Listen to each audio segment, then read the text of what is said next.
Hey, what's up everybody? Crypto is it's a little bit of a wake today, so let's talk about it. $2.50.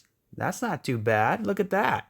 We got near up 5%. We got Trump up a 1.5. We got XRP up 2%. We got ADA up 5.5. So and most everything else is kind of flat. You got Theta up almost 5%. And check this out. So I have myself an XRP widget. So now I don't, when it's those late nights, it's 2 o'clock in the morning, I could just open my phone and I can see the price right there. I don't have to go open the app and then open XRP. I thought that was kind of cool. And if you want that, you would basically, here's your app down here, right here. And you would basically hold it down and you see where it says widgets right there? You can click widget and see it's automatically set for Google. You would hit add and then I can change this to, let's change it to Bitcoin. There we go. And then there it is. There is the Bitcoin widget right there. So I didn't even know that. I just figured that out the other day. So I think that's kind of cool. So there we go. Okay, let's get to the chart here. Let's take a look at XRP. Hopefully that didn't screw up my video format. I think we're good. All right, here we go. So the price obviously is making a little bit of a recovery, right? After the pump and dump. But I don't really call it. I mean, some coins did have a pump and a dump, but some coins had a pump and a pullback, right? A pullback is different than a dump, right? A pump and dump is something that pumps and it dumps right back to the mean. A pump and a pullback will come back 50%, 75%, and then continue. So this was a pullback, right? So is this a pullback or is this a pump and dump, right? I mean, for the most part, it's a pullback. It's speculative if, like let's see ADA here. See, ADA was definitely a pullback. I mean, it did not come back down to home base. It pumped and it pulled back. Simple. So I think ADA is going to be one of the big winners, guys. Definitely hold ADA, in my opinion. I think it's going to be a big one. So Litecoin is looking good now. Litecoin was definitely a pump and dump because we pumped and then we dumped and we took the low out. Right? But that did a 3-wave pullback. Boom, boom, boom. So now we have a wave 1 and a 3-wave pullback and a wave 2. Right? And then this here, boom, boom, boom, that is a 3-wave pullback. You guys already know that. Right? So the market moves in 5s and 3s. So anytime you get 3 waves, you got to pay attention. I mean, there's 3 all over the place. 3 there. There's 3 there. There's 3 there, right? This whole thing is 3. This whole thing is 3, right? And then you got 5. There's 5, and then there's 3. So it's all about the 5s and the 3s. So if we could map it out, it makes life a lot easier. All right, let's go back to XRP, and we'll finish that, and we'll keep looking around and see if there's anything that sticks out. I have to run through the basics, right? Basically 1, 2, 3, 4, waiting for a wave 5. I mean, that's pretty much the story, and it's been the story for a while. Other than that, we're in this 4th wave, and this is an expanded flat, and that's what I believe. And I think this is a wave 1, and I think this is a wave 2, a 3-wave pullback for a wave 2, and I think this is another one and this pullback is another 2. So I think we're getting ready to go up in that third wave. Now the second 1, 2, right? So we have a 1, A, B, C, 2, 1, 2. That's our first 1, 2. Our second 1, 2, potential, right? 1. This could be A.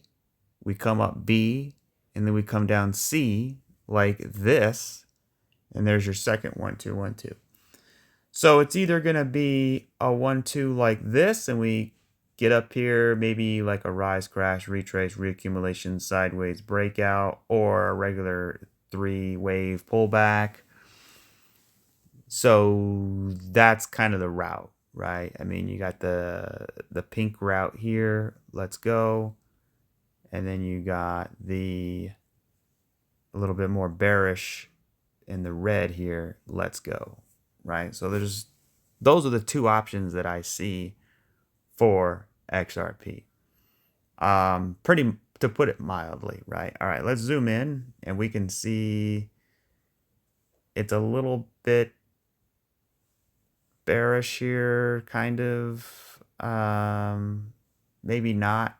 I mean, the thing is we're stuck in this little range. Let me see if I could zoom in a little bit more. Yeah, there's just really nothing there. We got a 3-wave move to the top. And now we're kind of stuck in this little box up here.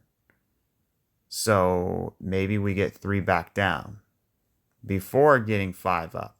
And that creates your 3-wave move back to the top.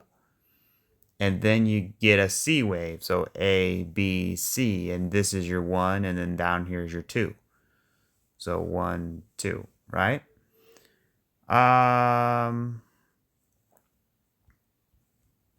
Yeah, that would be the idea. And then another thing too, you could technically see, I don't know if, yeah, we hit the 5th. So this could be a 5-wave move here. 1, 2, 3, 4, and 5. There's your 1. And then we have A, B, C. There's your 2. Right? So either this is going to be a bigger 3-wave move, or this is a 1. We're going to flag out for a 2, and we're going to go up for our 3rd wave. So 1, 2, let's go for 3. Which one's it going to be? I don't know. It's a tough, we're in a tough spot here, right? Because you're sort of, you got to, we had this big dump, and we got to work our way through these retracement levels. So you come up here, you get stuck, maybe you pull back, you come back up, you get stuck again, maybe you pull back, So there's different ways it can go about, but the point is, where is it going to go overall? And I think overall, as long as we hold this area down in here, I think up is the direction. So, and I really got bullish after this 5-wave move, 1, 2, 3, 4, 5, especially when we had the divergence here on the, not this time frame. I think it was a higher time frame. So, but that's pretty much it for XRP, except for, let's take a look at some indicators, right? Let's take a look at some things we don't typically look at. Let's take a look at some moving averages here. So the moving averages are interesting. They're getting nice and tight, and that's a good thing. You want sort of volatility to slow down, and you want things to sort of level off, right? And that's what it's doing now. And you can see we're kind of stuck below the 200 period moving average on the 4-hour chart. Now let's go to the daily first. So the daily, I don't usually look at moving averages. I don't really find them that useful unless certain situations. But just to glance at where we are right now on the daily, on the 200, we're above the 200-day moving average. We're above the 100-day moving average.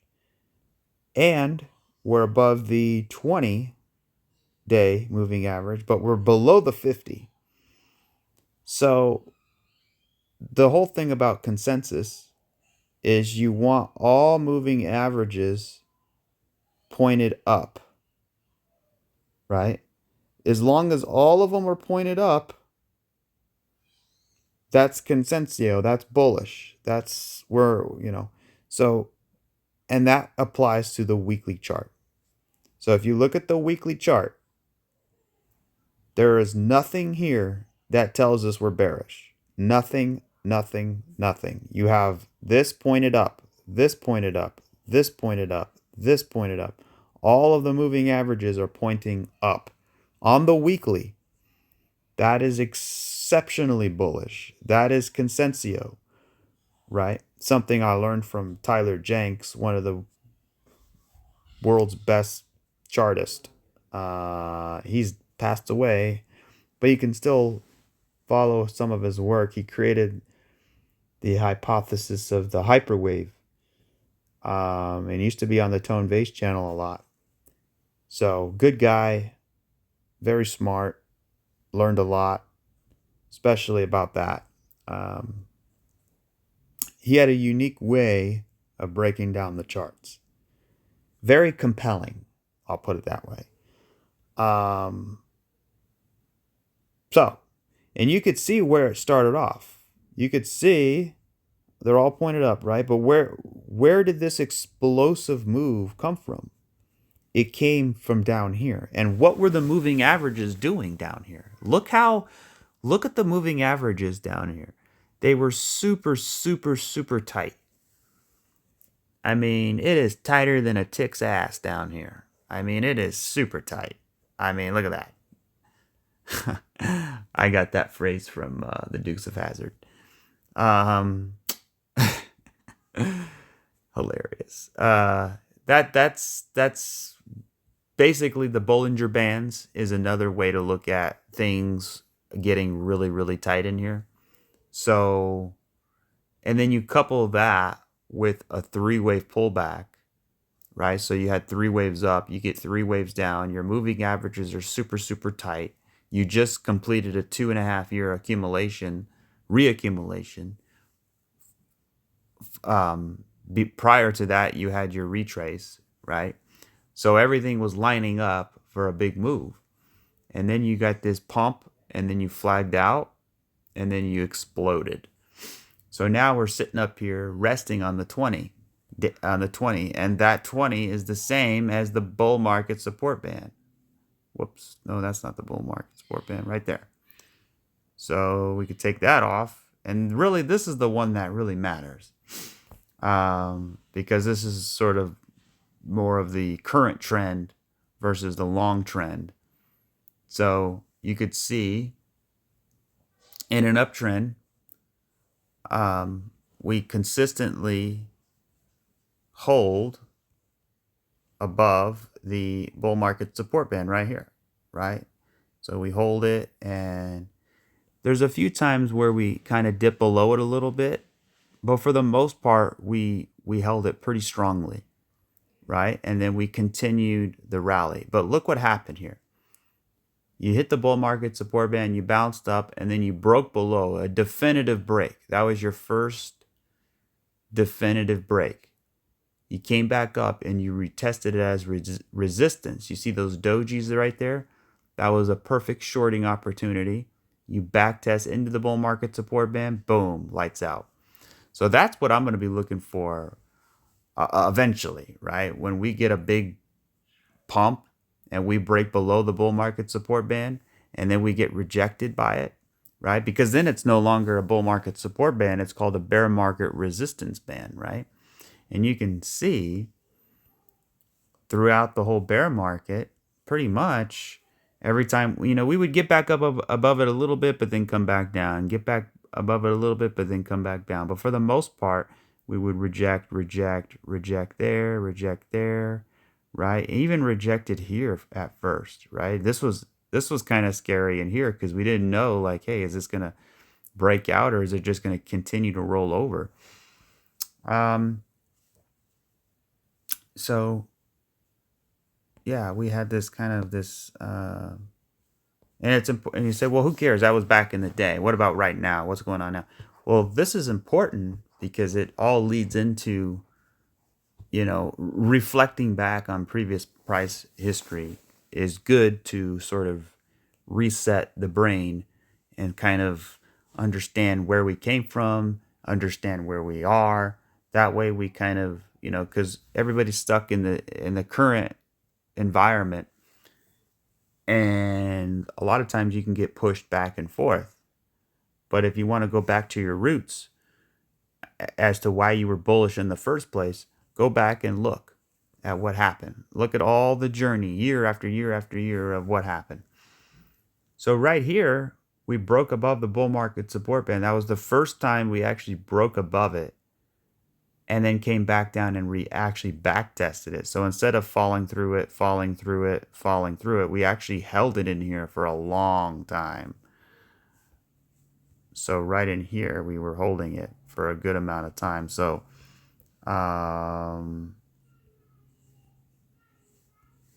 now if we go back and we look a little bit further here, you can see all the times. I'm not going to go through the whole story, but you can see all the times where it basically was reacting. And then, but it doesn't really do well when you're in consolidation, right? When you're going sideways, it works well with the trend, but when you're going sideways like here, we bounced, we held it, we came up, we held it again, we came up, then we came below it, above it, below it, above it, below it, right? Way below it, and then back above it. And then now we're just, so you really want, the way you kind of know is when it breaks down and then it breaks up and then it holds it and then it goes, that's how it kind of resets itself. So here we are today, and we've already had 2 tests of the bull market support band, right? We have this nice flat right here, and we're testing it, and we're kind of building a little bit of a base in here, right? So really this whole thing is a base if you think about it. And if you really think about it, what we have, guys, is a rise, crash, retrace, reaccumulation. Now we're going sideways. See, when you look at it on the weekly chart, you can kind of see that, right? When you look very close, I mean, it doesn't give you that impression, right? I mean, it kind of does, So, yeah, so here's your rise, your crash, your retrace that broke the top, come down into reaccumulation. Now you go sideways. So that's what we have here. We have a rise, crash, retrace, reaccumulation. And during the reaccumulation, that's where we're testing the bull market support band. Notice we didn't test it on the initial crash. A lot of times when you test it on the initial crash, it ends up not being so good. So, like, for example, there was one example I wanted to share. Oh, okay, I thought here, see, this was your initial crash, and you basically almost tested it, right? So you want the A, the B, the C. You want the C to test it, not the A. And then you want to continue to test it and then go. Because if the A wave tests it, then it's most likely going to test more aggressively the second time. Not always, but sometimes. So, yeah, that's pretty much it for XRP. I mean, there's not too much else to say except for we're just in this big box here, and we're in a range, and we're waiting for that range to break. So, all right, let's take a look at a couple other indicators. So the first one, I haven't looked at these in a while, and these are going to be fun. Look at this. So, all right, so I have all these things on my chart, and that's why I don't have these things on my chart, because it's just so cluttered. So let me fix that. So for indicators, I like to use the higher time frames. right? Because the higher time frames for indicators is more, it gives you a better directional bias. So the first indicator we're going to use is the RSI, right? And I'm doing something different than I normally do. I'm going to go through the indicators as opposed to just looking at the waves, because we already know that, right? And I'm trying to get this to extend. There we go. So the RSI looks pretty good, right? We got this nice downtrend here, and you can see it's got a pretty much respected line. And essentially, you got your line, come on, right there, right? So you have confluence in the RSI and you have confluence in the price. So essentially, you need to work yourself out and break the line. Work yourself out, break the line. And then you're not in a downtrend anymore, right? Because the daily chart, the RSI is really important for breakouts, right? Especially when you're in a downtrend like this. So we want to break the RSI to the upside, and I think that's what we're going to do. So that's the RSI, nothing too special. Let's bump that up to the weekly real quick. So the weekly's probably not as pretty.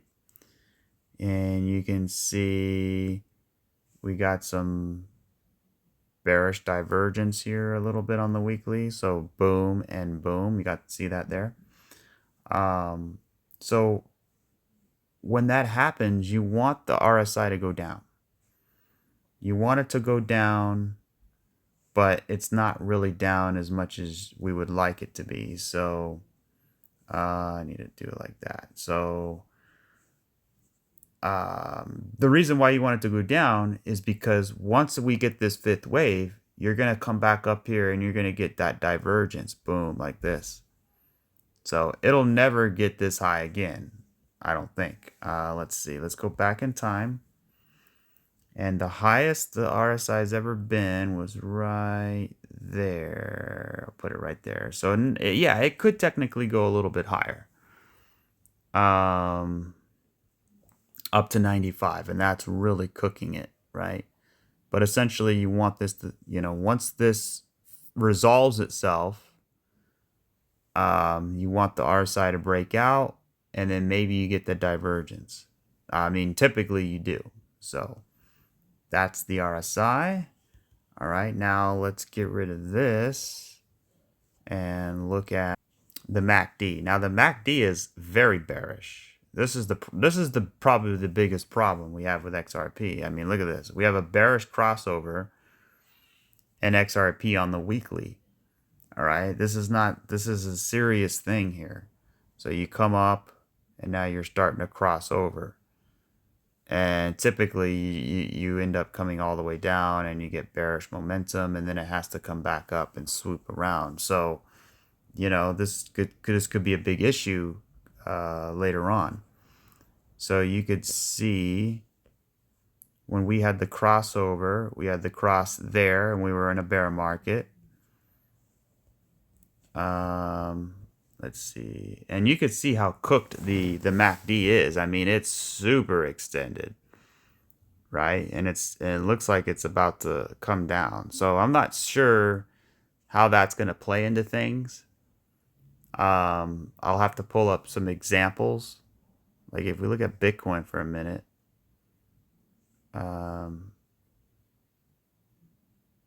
you can see Bitcoin had already crossed over down here, but then it came up and set one more high. So that's what I'm hoping for XRP.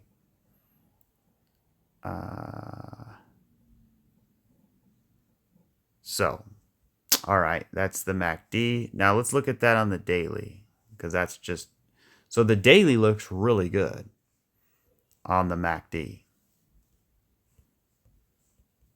You kind of got this diagonal almost, 1, 2, 3, 4, 5, kind of like a falling wedge here in the MACD.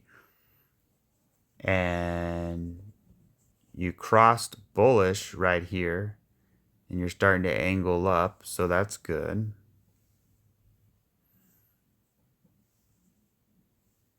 Two-day chart, 3-day chart, 2-week chart. So the 2-week chart is still in full gear. And the monthly chart is as well. But the monthly is more of a lagging indicator than anything. So we're still good on the monthly. So that's good.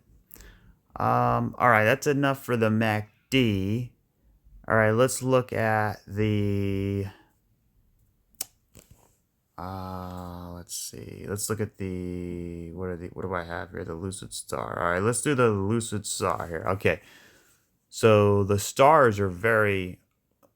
The SARs, well, I call them stars, but it's pronounced SAR. You could see these are really good at identifying the trend here. You could see we were in a downtrend. As soon as we broke out, the stars are on the bottom. So that's what we want. We want the stars on the bottom of the trend, not the top. Well, we have these big bear markets on the top, right? So most of XRP's life has been underneath the stars. When is it going to be among the stars, you know? So you could see just back in, what was that? November, we broke above, you know, we were in a downtrend. We broke above the Lucid SAR right here, and we came up, and now the stars are coming up fast. So we want the price to go up before the stars get back, you know, in striking distance like it did here. You can see how they're rising into the price, and then it hits the price, you know. So this is the monthly though. Let's look at the weekly here. So the weekly, we just broke below the weekly star, unfortunately. But we're pretty close. You can see we're right here. So the big goal here is to break back above those stars. And you kind of getting pinched between the bull market support band right here and the Lucid stars. You're kind of getting into this apex. So it's going to break one way or another very soon. So let's look at the daily Lucid. We should be...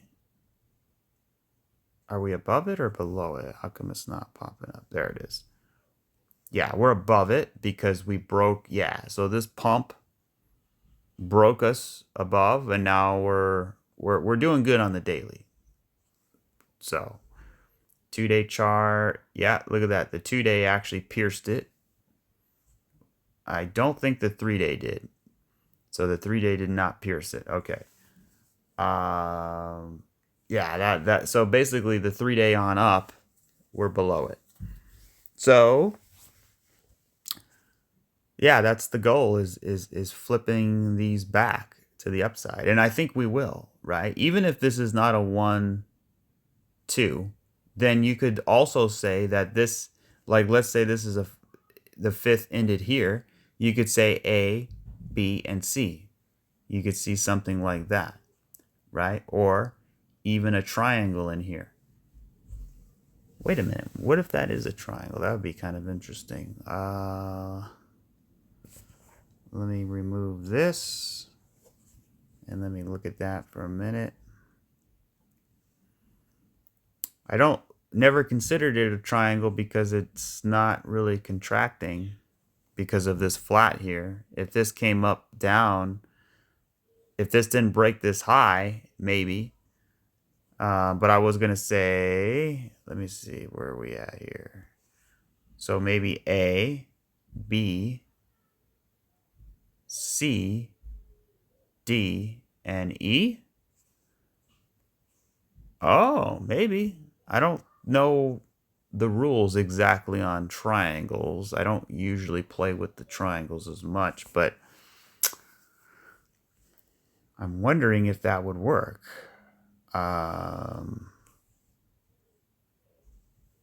You know, and then the triangle, as long as it's contracting, well, it doesn't have to be contracting, you know, but as long as it's kind of in a structure, which it is, it's in this kind of, it's within the boundaries of a triangle, right? So A, B, C, D, E, and then we have a wave 1, flag out for a wave 2. Let's go. Because XRP loves to create triangles. I mean, there's triangles all over this chart. Triangle here, here, here. This whole thing is a triangle, right? And not to mention the whole chart is a triangle, right? This whole thing is an A, B, C, D, E. This is a triangle right in here. So even back over here is a triangle. A, B, C, D, E. Even this is a triangle. I mean, XRP loves to create triangles. They're all over the place. So that's what I'm saying. It doesn't surprise me that this could potentially be a triangle. I never considered it, but I mean, it could work. I mean, it doesn't really change anything, right? Because even with a triangle is a rise, crash, retrace, reaccumulation, and sideways. So if you want to label it a triangle, if you want to label it rise, crash, retrace, whatever, it's pretty much the same. We just had okay, we're 15 minutes into the 4-hour candle. And we're trading above, which is good. Let me zoom in a little bit. You got this 3-wave move there, but then you also have it a little bit bigger here. So you got kind of a 3-wave move there. So let's see. You're kind of flagging out a little bit, right? You got kind of a little bit of a pump. You're kind of flagging out. Let's see if we can push it. All right, let's go back to the indicators. What other indicator could we look at? What about the Bollinger Bands? So the Bollinger Bands is probably not going to be that, well, maybe not. The thing with Bollinger Bands is the tighter the better. You want it super tight, right? Look how tight we were down in here, right? We were getting squeezed and squeezed and squeezed and squeezed, and then eventually, boom, right? And now it's coming back. So we're getting squeezed again. Yeah, so I mean that the indicators are something, but I mean it's essentially getting back above this middle line here, right?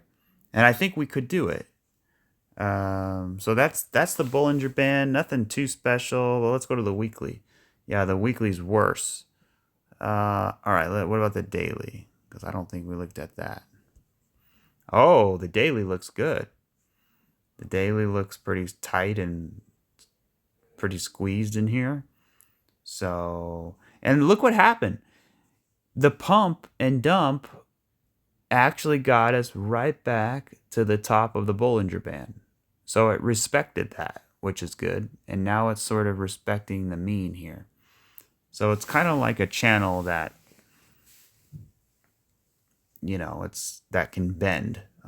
Pretty much. That's what Bollinger Bands really are. All right, the Ichimoku cloud. I don't really know how to read this indicator that well, but I do know a few things. And number one, you could see how the cloud flipped bearish here. So we were above the cloud, it's green. And then we came below the cloud, and now it flipped red. So we want to get back above the cloud, pretty much, So you could see we're below it. I'm not sure exactly how the cloud works. I just know that you want to be above it, not below it. And you want it to be green. So pretty much that was it for that one. And we talked about the Lucid SARs. Okay, what about the sequential? The sequential... Wait, let me get rid of this.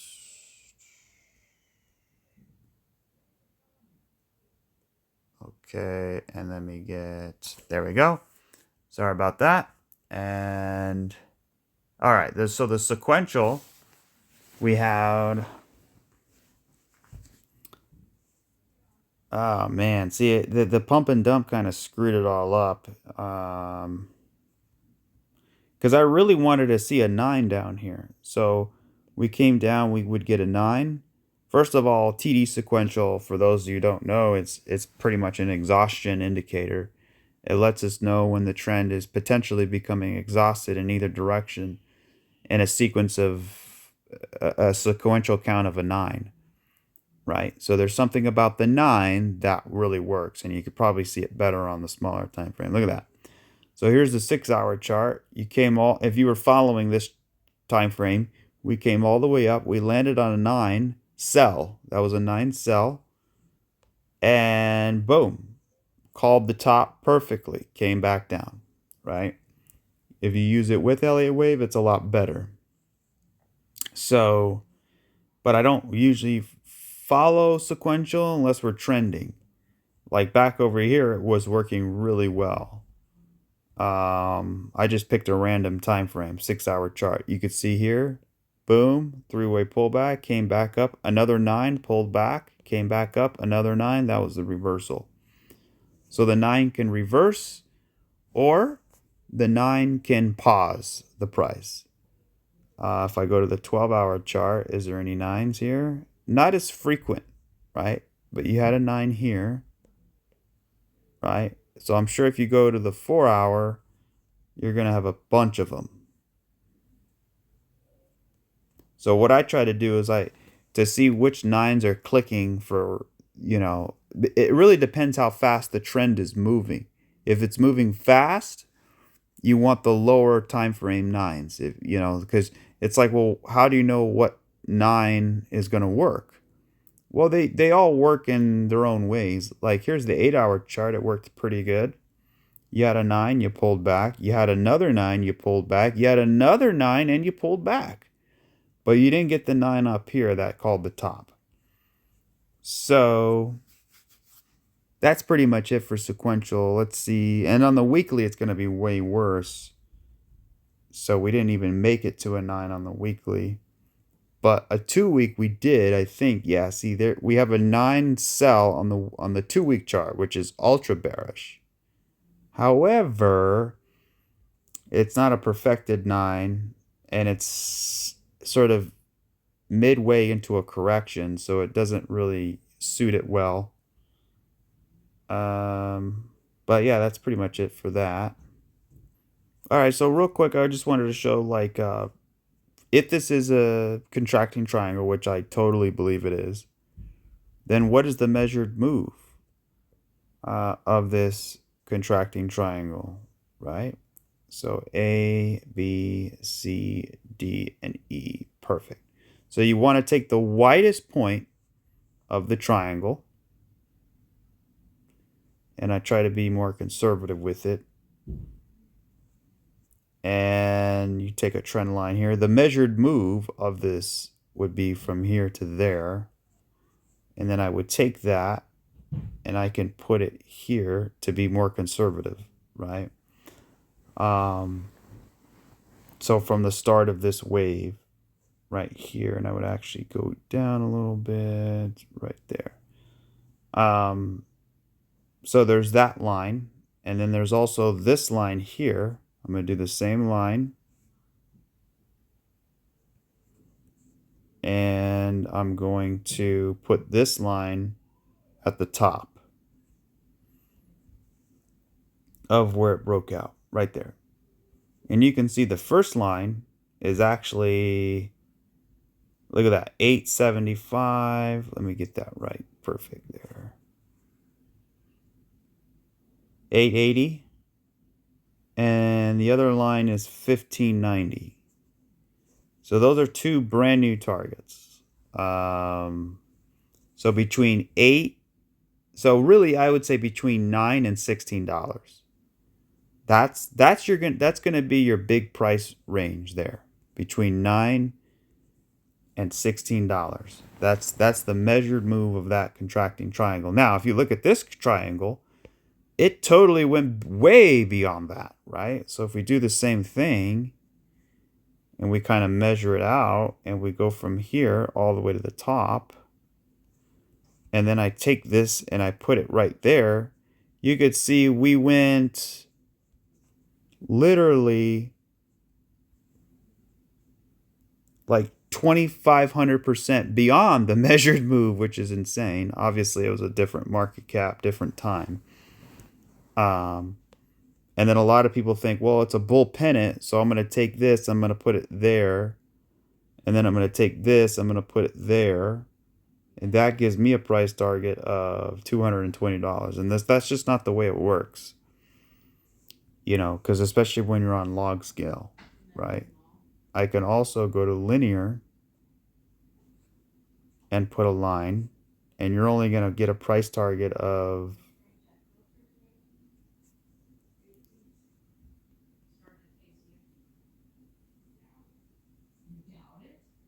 it's only, yeah, so we've already met the measured move according to the linear scale target. So there's your triangle, right? So if I take a trend line, I put it to the widest part, and then I put it right there. You can see we've already came to that measured move, which, you know, and that doesn't really make a lot of sense.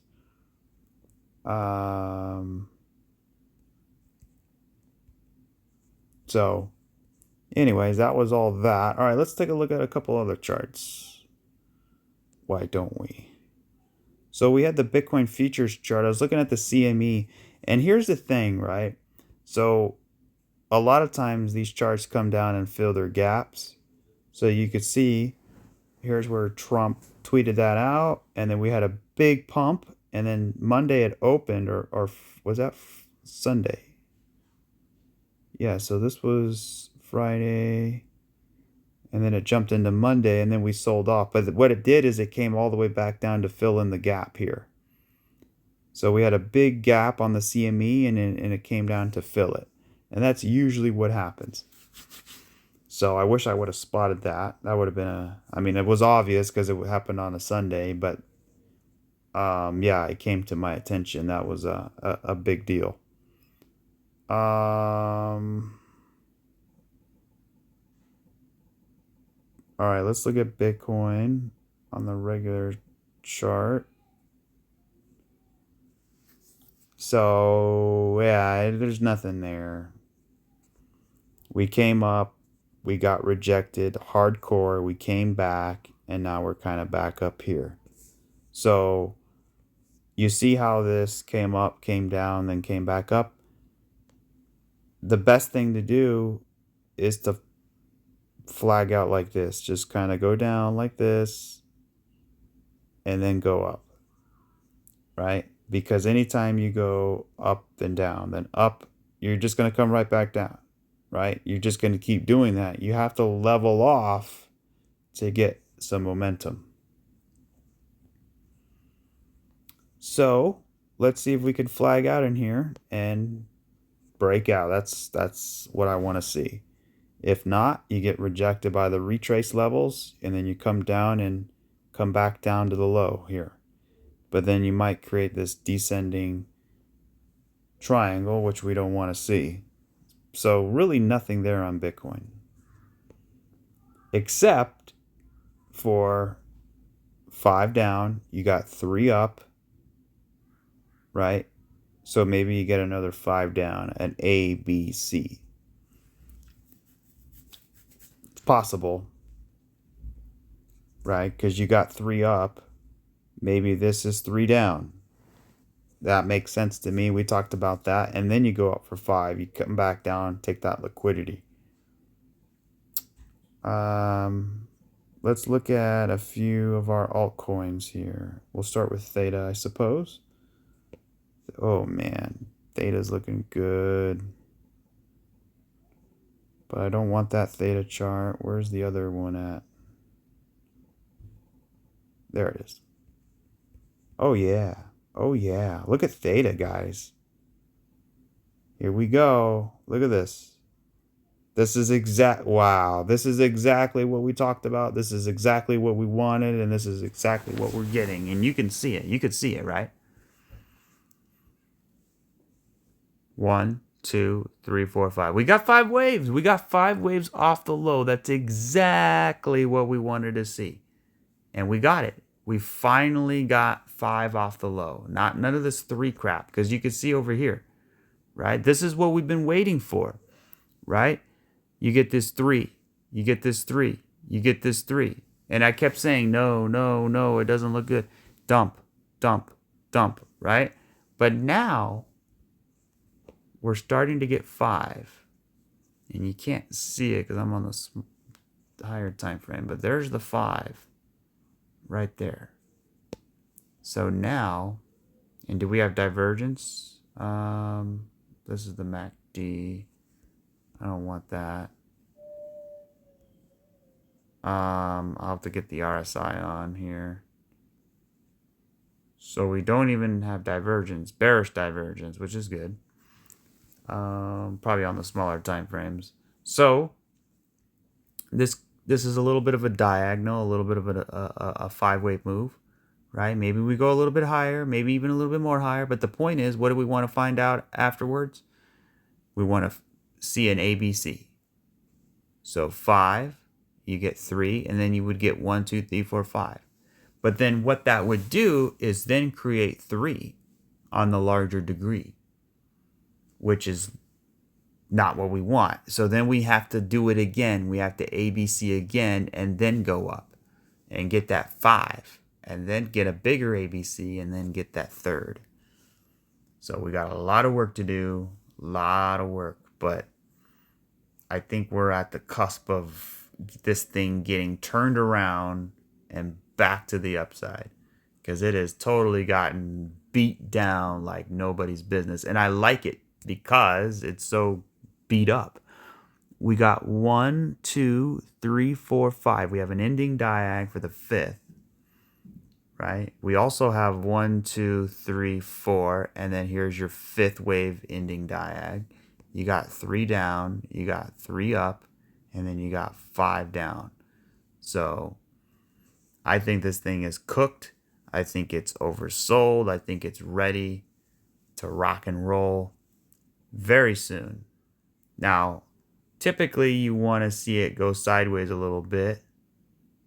So, you could see kind of what happened in here. You had 3 waves up, you had 3 waves down before you went up. So if we can get 3 up and we can get 3 down and create that bottoming process and then go up in 5, maybe it might work out. Or maybe if it's even more bullish, it can reverse in a V-shaped recovery kind, and twist that up.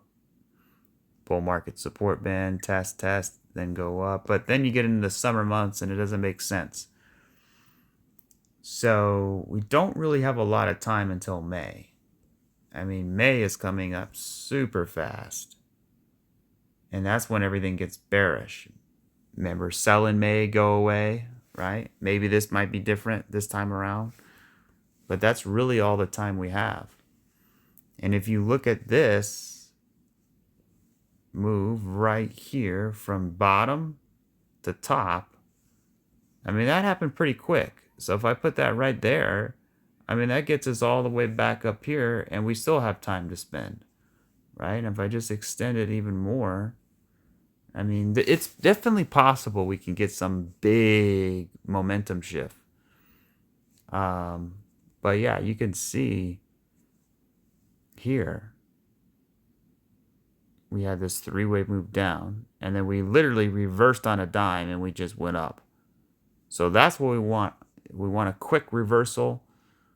Build a little bit of a base, but more of a quick reversal. That's what I'm looking for. I think Theta is seriously getting ready for a bigger reversal. Because think about it, we've been going down for 3 months, right? We up here in I mean, it feels like a long time. So we've been going down and down and down and down and down and down. I mean, that's a long time. So I think people have gotten beat up enough. We're back at support. It created a 3-wave shape. You got 5 waves. You got 5 in the 5th. I mean, everything's there. Everything is like, hey, let's go.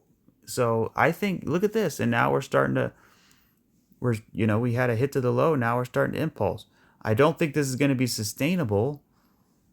I feel like this should kind of flag out a little bit, pop up, maybe kind of go sideways a little bit more, kind of get that little rounded bottom. and then go for it. What about the indicators? The indicators are probably going to be... I'm curious what the MACD is, because the MACD should be on the 12-hour, or no, on the weekly. Okay, so I'm just wondering. So we've already flipped over, and there's just really no end in sight, right? Come down here, then flip bullishly. So we'll see if that plays.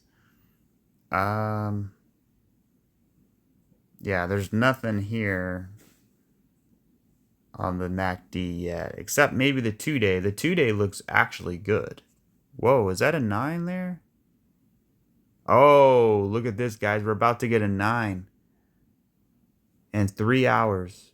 Once the daily candle closes, we're about to get it. This is interesting because you're getting a 9 in the diag, in the 5 waves. So you got 1, 2, 3, 4, 5. That's what you want. You want 5 waves and you get a 9, right? So look at this 9. You had a 9 here, but you didn't have 5 waves, right? So you want to use it in conjunction with Elliott wave. And I think it works really well.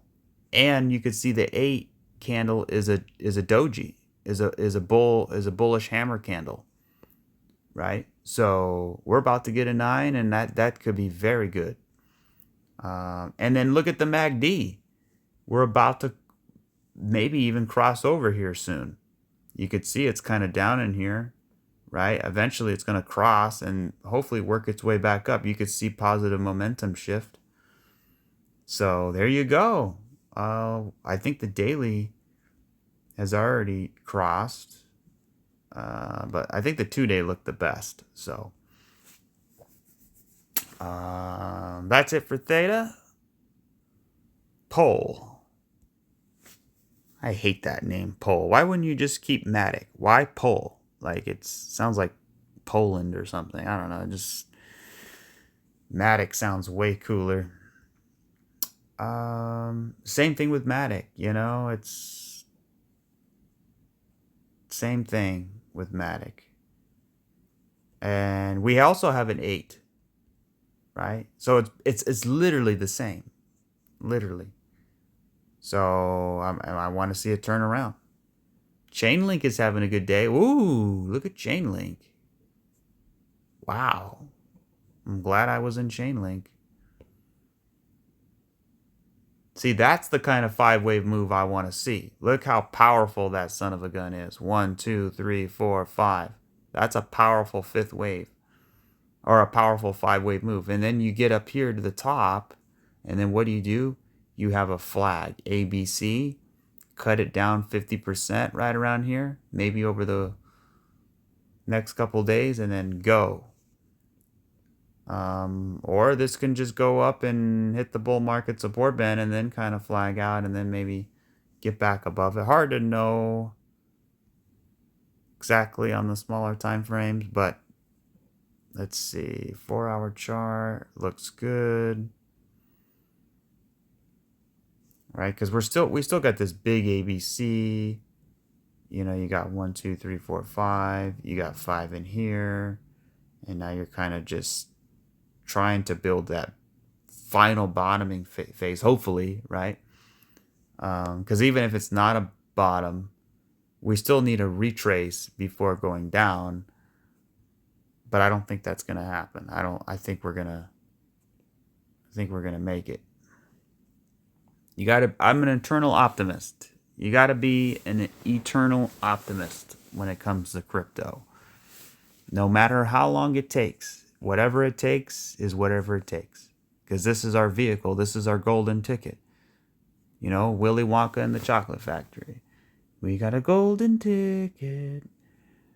You know, this is it. This is our golden ticket. So,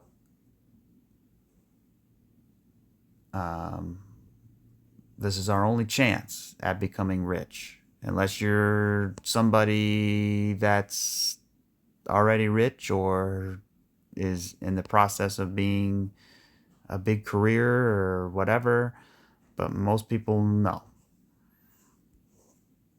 Most people just have regular jobs, regular lives. But crypto can make that much better. It's all about timing.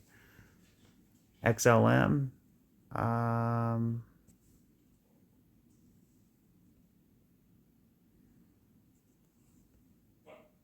XLM looks fine. I mean, it looks good. We got 5 in C. I want to see it kind of base a little bit and then come back and meet up with that trend line soon. I don't like how we're underneath the bull market support band. I really want to get back above the bull market support band. So hopefully we can get there. Algo, same thing with Algo. We want to get back above it. Theta, we are completely... See, this is why I think Theta is so bullish. Because look how far away we are from the bull. Theta is so undervalued compared to a lot of other things, especially relative to itself, where the bull market support band is. I mean, look at that. Even in the bear market here, like from here, you know, like especially here, this was the biggest drop. Like we were 60% away from the bull market support band. But most of the time, you know, it's not too bad. We're relatively close. But here, I mean, we went down almost 50% below the bull market support band.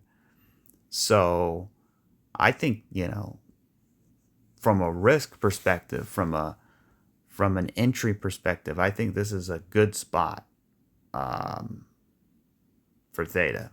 Just letting you know. Link below the bull market support band. We looked at that already. And same thing with SHIB. SHIB is way below it too, I think. If it pops up, yeah, there it is. So,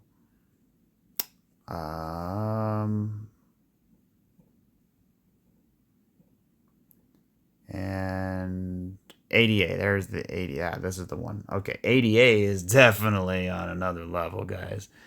Look at that. We are completely above it. And then I think XRP is too, right? XRP is also above it. Yeah, so XRP and ADA are leaders, definitely. What about HBAR? HBAR is right, I think it's right underneath it. No, it's below. Oh, okay, yeah, it's right above it. So, yeah, HBAR, ADA, XRP is great. I mean, this is exactly what you want, right? Impulse, 3-way pullback, backtest the bull market support band, create a base. You get 5 waves in here, right? You got an impulse, you're flagging out. So this thing could be getting primed. So HBAR looks phenomenal.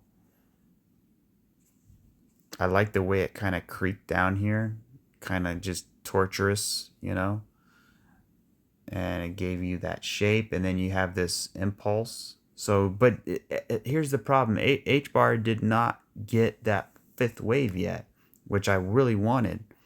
Remember we talked about it yesterday. 1, 2, 3, 4. I want to see 5. I want to see 5, but we didn't get it.